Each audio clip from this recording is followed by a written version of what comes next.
بسم اللہ الرحمن الرحیم۔ السلام علیکم۔ آج پی ٹی آئی نے ضلع جہلم میں پنڈال سجایا۔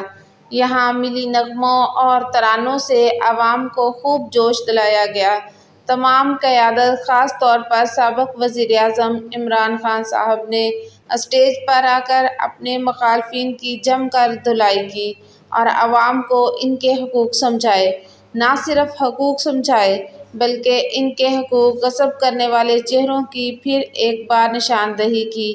ان میں کوئی تردد بھی نہیں ہونا چاہیے کہ ایسا کیوں کیا، یہی تو جمہوریت کا حسن ہے۔ لیکن یہ بات بھی نہیں بھولنی چاہیے کہ سیاست کے پیچھے اپنے عزیز و اقربا، دوست احباب اور ہمسایوں سے کسی بھی قسم کی مخالفت یا دشمنی مول نہ لیجیے۔ کہیں ایسا نہ ہو کہ ہماری یہی چھوٹی چھوٹی غلطیاں کل کو کسی بلنڈر کا پیش خیمہ نہ ثابت ہوں۔